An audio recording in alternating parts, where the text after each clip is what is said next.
नमस्कार जी, मध्य प्रदेश छत्तीसगढ़ देख रहे हैं आप। मैं हूं अवधेश कुमार। बुलेटिन में सबसे पहले बात करेंगे सतना के नर्क निकेतन की, जिसको सरकारी रजिस्टर में नारी निकेतन के नाम से जाना जाता है। सतना का नारी निकेतन बेबस और लाचार बेटियों के लिए नर्क निकेतन बन चुका है। नारी निकेतन में आने वाली लड़कियां ना जाने कहां गायब हो जाती थी, किसी को पता नहीं चल रहा था। लेकिन नारी निकेतन के जुल्मो सितम से तंग आकर जब दो लड़कियां रात के अंधेरे में भागकर दमोह कोतवाली पहुंची और पुलिस वालों के सामने नारी निकेतन की सच्चाई को बयां किया, तो पूरे मध्य प्रदेश में हड़कंप मचा है। लोग कहने लगे हैं कि सतना का नारी निकेतन नर्क निकेतन है। बेटियों को बेटा कहकर बुलाती थी, बेटियों को शादी का ख्वाब दिखाती थी। नारी निकेतन में दलालों को बुलाती थी। शादी के नाम पर बेटियों का सौदा। नारी निकेतन बना नर्क निकेतन। नहीं, वो लड़कों को भेज देती थी या छत पे सुकून की कुछ लड़के आ जाते थे, ऐसा करते थे। यहाँ बहुत लड़कियां आई हैं और गई हैं, लेकिन ये नहीं मालूम उनमें से कई लड़कियां घर पहुंची हैं, कई नहीं पहुंच पाई हैं। कहीं मैम कहाँ करी है ये तो मुझे भी नहीं मालूम। मैम से पूछती हूँ तो मैम बोलती हैं तुम्हें क्या करना है।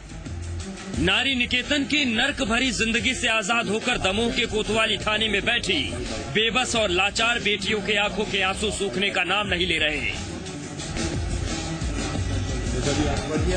नारी निकेतन में हुए जुल्म सितम की कहानी पुलिस वालों को बताते बताते दोनों का गला भर्रा जाता है। अपनी दर्दे दास्तान सुनाते सुनाते जब दोनों का हौसला टूटने लगता है, तब पुलिस वाले दोनों बेटियों का हौसला बढ़ाते हैं। तब जाकर नर्क निकेतन बन गए सतना के नारी निकेतन की कड़वी हकीकत एक एक कर दुनिया के सामने आने लगती है। तो दीदी बोलती है अभी नहीं, ऐसे भाग के कहाँ जाएंगे। बोले एक ही दो में एक करेंगे, या यहाँ यही पंखा में मर जाएंगे या भाग चलेंगे।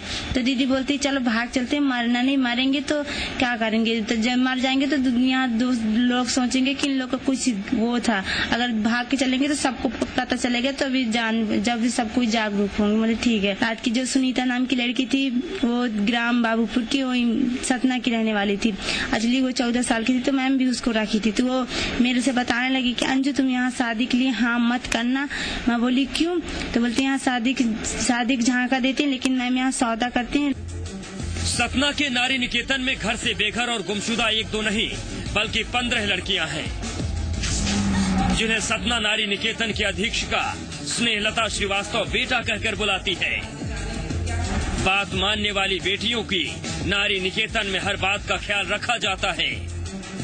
पहली बात तो प्रताड़ित करने का सवाल ही नहीं उठता है कि हम लोग प्रताड़ित करें, बल्कि वो बच्चियां खुद सामने बोलेंगी कि हमसे भाई बेटा की बात नहीं करते। कभी सब्जी भी उनको खिलाने के लिए मंगाते तो रोज पूछते हैं बेटा क्या खाओगी, वो मंगा दें हम चपरासी से। इस तरह का बिहेव हमसे रहता है, हम करते हैं उन लोगों के साथ में। और स्नेहलता की बात नहीं मानने वाली बेबस और अनाथ लड़कियों को नारी निकेतन के एक कमरे में ताले में बंद करके रखा जाता है। सारी सुविधाएं उनकी उस ताले के अंदर है, बाहर उनको किसी काम को नहीं निकलना होता।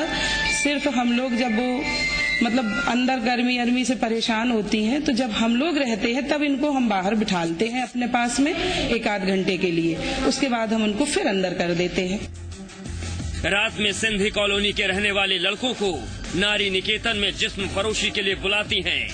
नारी निकेतन में काम करने वाली दाई और चपरासी को माँ बाप बनाकर लड़कियों को सरकार से 1 लाख रुपए इनाम और गहने का लालच देकर शादी के नाम पर बेटियों का दलालों से सौदा करती है। सालों से घर से भागी हुई बेबस और अनाथ लड़कियां सतना नारी निकेतन में आती थीं और न जाने कहां चली जाती थी। अब तक किसी को पता नहीं चल रहा था। अगर 2 लड़कियों का खुलेआम सौदा होते देखकर नारी निकेतन में काम करने वाले ब्रजलाल ने बेबस बेटियों का साथ दिया। दोनों लड़कियों ने हिम्मत नहीं हारी और शुक्रवार की रात अंधेरे का फायदा उठाकर दलालों के चंगुल से भाग निकली। दमोह के कोतवाली थाने पहुंची दोनों लड़कियों ने जब पुलिस वालों के सामने सतना नारी निकेतन की हकीकत बयां की, तो सतना से लेकर भोपाल तक हड़कंप मच गया। मैम बोले कि अच्छा परिवार मिलेगा, 1 लाख रुपए इनाम मिलता है सरकार की तरफ से और जेवर भी मिलते। मैं बोली मैम मुझे किसी भी कीमत में यहाँ से शादी नहीं करनी है। तो मैम बोलती हैं क्यों नहीं करनी, तुम्हारे आगे पीछे भी कोई नहीं है तो तुम्हें शादी कर लेना चाहिए। मैम पैसों की बात कर रही थी तो कहती हैं कि मैं बड़ी वाली मैम कहती है कि मैं बड़ी वाली लड़की के 1,75,000 लूंगी और छोटी वाली के 1,50,000 लूंगी। 10 बजे तक इनको यहाँ से ले जाना और कोई भी आएगा तो कह देंगे कि ये लोग मतलब लड़के के साथ भाग गई हैं, बालिक हैं, तो इतनी कार्रवाई भी नहीं की जाएगी। नारी निकेतन से भागी दोनों लड़कियों ने नारी निकेतन में लड़कियों पर हो रहे जुल्म सितम का हर राज खोल दिया। नारी निकेतन की कड़वी सच्चाई सामने आने के बाद सतना पुलिस के होश उड़े हुए हैं। मामला दर्ज कर पुलिस अब कार्रवाई की बात कह रही है। सतना में नारी निकेतन में 2 लड़कियां रहती थी जो कि वहां से भाग करके आई हैं। अभी हम आवेदन हमको जो प्राप्त हुआ उसमें हम बारीकी से देख रहे हैं और जैसा भी नियम संगत होगा कार्रवाई करेंगे। नारी निकेतन की असलियत दुनिया के सामने आने के बाद स्नेहलता श्रीवास्तव नारी निकेतन में 28 साल से काम करने की दुहाई दे रही है। दोनों लड़कियों के लगाए गंभीर आरोप से अपनी जान बचाने में लगी स्नेहलता बेटियों के नाराज होकर बयान देने और पूरे मामले की जांच की बात कह रही है। इस चीज की मैं जांच कराना चाहूंगी कि किस तरह का, क्योंकि हम लोग इस तरह की हरकतें करते ही नहीं है सर, क्योंकि नौकरी मैं करती हूँ गवर्नमेंट की और सर आज 28 साल की सर्विस हो गई है। सतना नारी निकेतन से एक-एक कर गायब होती बेबस बेटियों की सच्चाई अब दुनिया के सामने आ गई है। नारी निकेतन की 4 दीवारी से बाहर निकली बेटियां चीख चीख कर दुनिया को हकीकत बता रही हैं। नहीं, वो लड़कों को भेज देती थी या छत पे सुकून के कुछ लड़के आ जाते थे, ऐसा करते थे। यहाँ बहुत लड़कियां आई हैं और गई हैं, लेकिन ये नहीं मालूम उनमें से कई लड़कियां घर पहुंची हैं, कई नहीं पहुंच पाई हैं। कहीं मैम कहाँ करी हैं ये तो मुझे भी नहीं मालूम। मैम से पूछती हूँ तो मैम बोलती हैं तुम्हें क्या करना है।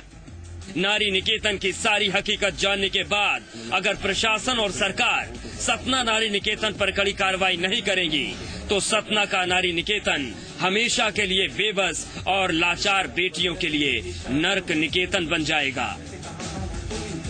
महेंद्र दुबे के साथ ब्यूरो रिपोर्ट, जी मीडिया। तो ये कहानी सतना के नारी निकेतन की है, जिसको आप नर्क निकेतन कहें तो ज्यादा बेहतर होगा, क्योंकि ये 2 बेटियां इन्होंने तय किया कि या तो अब जान जाएगी या तो ये भागेंगी, लेकिन इन्होंने भागने का फैसला किया और उसके बाद ये भागकर सीधे दमोह पहुंची। यहां पर दमोह कोतवाली में इन्होंने जाकर सारी बात पुलिस कर्मियों को बताई, जिसके बाद अब भोपाल तक इस पूरे कांड की चर्चा हो रही है। लेकिन जो खुलासे हुए हैं वो बेहद चौंकाने वाले हैं और बेहद गंभीर हैं।